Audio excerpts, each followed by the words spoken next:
The devil, or Satan, is presented as the embodiment of evil throughout the Bible, particularly in the New Testament.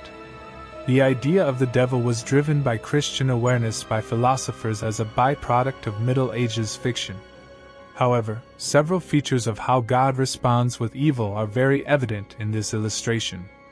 In the Hebrew Scriptures, the devil initially makes an autonomous appearance alongside God. Evil was then drawn into a direct dialogue with God there. And God has an impact on all things, even evil, to the extent that it has strength and life.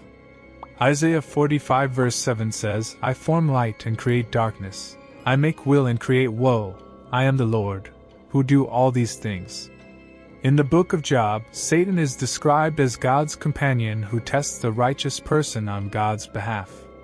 Only after the Judaism of the Old Testament does the devil emerge as God's enemy, the prince of the heavenly angels, who tempts some of the angels to rebel against God after being made by God and set at the leadership of the heavenly legions. He is expelled from heaven along with his mutinous companions, who were turned into demons as a result of their uprising. He continues the war against God's kingdom as head of the fallen angels by attempting to deceive people into committing sin, by thwarting God's plan of salvation, and by making an appearance before God as a blasphemer and complainant against the saints of God in order to lessen the number of people who are selected for God's kingdom. As a result, Satan is a creation of God, deriving his existence and substance from God. He is God's co-star in the story of redemption history, and he is God's adversary, fighting against God's goal of salvation. Satan acquired characteristics of a counter-god in late Judaism due to the dualistic outlook of Zoroastrian, the religion of the Israelites during their Babylonian exile, from 586 to 538 BC in Persia. Belial, who is the angel of darkness and the spirit of wickedness, is depicted as the foe of the prince of luminaries and the spirit of truth in the writings of the Qumran sects, which were the preserved Dead Sea Scrolls. The conflict between the Prince of Luminaries and Belial at the end of salvation's history results in judgment against Belial, his angels, and all who serve him. This marks the end of worry, sighing, and evil and the start of the rule of truth. The images of the devil, Satan, Belial, and Beelzebub, who are termed the enemy, in the New Testament plainly display the traits of an anti-godly power. He is the one who strives to prevent the establishment of God's reign through the life, suffering, and death of Jesus Christ. He is also known as the accuser, the wicked one, the tempter, the ancient snake, the big serpent, the prince of this realm, and the god of this world. If Christ accepts him as ultimate master, Satan pledges to give him all the wealth of this world. He is therefore the true foe of Christ, the Messiah, Son of Man, who was sent into the world by God to undo the devil's works. But since incarnation is not an option for him, he must steal from others to give himself the impression of individuality and corporeality. Satan is portrayed by early church teachers like Basil of Caesarea in the 4th century as the misanthropos, the hater of humanity. In contrast to the bringer of divine splendor, he is the hater of beauty, the misikalos. This is in contrast to Christ's philanthropic love for humankind, who presents himself as a penance atonement for the sins of humanity out of love for it. Dualistic traits entered the Christian intuitive realm with Gnosticism, which is a loose movement of groups of Christians that proposed a transcendent God and a lesser, creation God. According to the 2nd century apologist Athenagoras, Satan is the one who is charged with the administration of matter and its forms of appearance, and the spirit floating above matter in the letter of Barnabas around early 2nd century, where he is referred to as the Black One. Based on their dualistic elements, Gnosticism and Manichaeism, which is a syncretistic religion founded by the Persian prophet Mani in the 3rd century. This belief was also led to the demonization of the entire sexual sphere. This seems to be the devil's unique area of temptation. When a woman engages in sexual behavior, she serves as the devil's tool of persuasion. Dualistic tendencies continued to permeate the church and greatly influenced how people understood sin and atonement. As the rebel who refuses to accept attaining godlikeness out of love for his original image and creator, but instead longs for equality with God, and prioritizes love of self over love of God, Satan continues to serve as the archetype of sin. The early church fathers' conception of Satan as Christ's foe, which gave rise to a legendary reading of Christ's incarnation and disguise as a servant in their writings.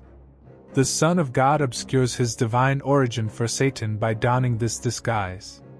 In various representations from the Middle Ages, Christ is shown as the bait held out to Satan, who then catches it since he thinks Christ is just a regular person under his control.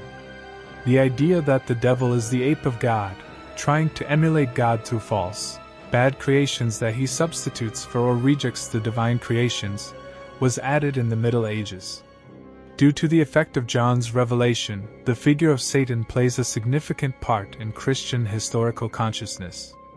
The history of salvation is viewed as the conflict between God and the demonic adversary, who employs ever-evolving strategies to try to frustrate God's plan for salvation. It was from this belief that Giacomo Aconcio, a castle engineer, derived the concept of the stratagems of Satan. This dispute is the religious underpinning of the historical drama of the planet. This fight between God and Satan is characterized by the acceleration that was already hinted at in Revelation. Blow and counterblow come at ever closer intervals because the devil knows that his time is short. Revelation 12 verse 12, and his influence in heaven has already been diminished. The Lord's second coming also places restrictions on the possibilities of his effectiveness on earth. As a result, in the latter times, his attacks on the kingdom's elect become so intense that God feels the need to reduce the days of the last affliction, because if those days had not been shortened, no human being would be rescued. Matthew 24 verse 22. Both Russian and German idealism's versions of philosophy of religion kept many of these characteristics. The devil has no true personality and no real reality, but instead is filled with an insatiable hunger for reality, which he can attain by stealing reality from the people of whom he takes possession, according to the 20th century Russian philosopher Nikolai Berdyaev, who shared this belief with the German philosophers Friedrich Schelling and Franz von Baader before him. Since the Renaissance, Christian theologians who believed that the legendary representations of Satan were inaccurate, misrepresented, or confusing in light of Christian experience and philosophy have worked to debunk this character. However, defenders of this approach, including the British author C.S. Lewis and the Russian philosopher Vladimir Solovyov, have issued warnings against it.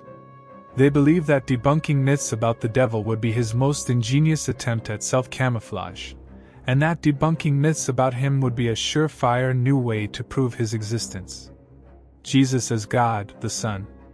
Dogmatic doctrines concerning the person of Jesus Christ date back to the early church's members' experiences of faith, when they realized that Jesus was the incarnate and raised Son of God. The disciples' account of Jesus' exalted status as the Son of God and exalted Lord, who now sits at the right side of the Father and will return in glory to complete the kingdom, was confirmation for them of his identity. Different perspectives on Jesus have coexisted with one another from the beginning of the Church. For instance, according to the Gospel of Mark, Jesus is the person upon whom the Holy Spirit descended during his baptism in the Jordan River, and upon whom the voice of God proclaimed, "You are my beloved Son," from the skies, Mark 1 verse 11. The different interpretations of the personality of Jesus Christ. One of two early schools of thinking about the nature of Christ was founded on the teachings in Mark's Gospel. One line of interpretation has been followed by approaches to Christology, or the doctrine of Christ, that come from the theological school of Antioch. They start with the humanity of Jesus and see his divinity in his awareness of God, which is based on the divine mission that was placed upon him by God through the injection of the Holy Spirit. The Gospel presents a different viewpoint, one that the Alexandrian school of thought adopted. John holds that Jesus Christ represents the divine Logos, which is the Word, taking on human form. There, the divinity of the person of Jesus is regarded as the outcome of the divine Logos, a pre-existing heavenly existence, descending into the world, as opposed to the man Jesus being endowed with a supernatural power. In accordance with that doctrine, The Logos adopted a fleshly human body in order to manifest itself in history. Because of this, there was competition between the theologies of Antioch and Alexandria over how best to understand the person of Jesus Christ. Both schools had a significant impact on the laity, monks, and current clergy in addition to the latter two groups. Thank you for your support.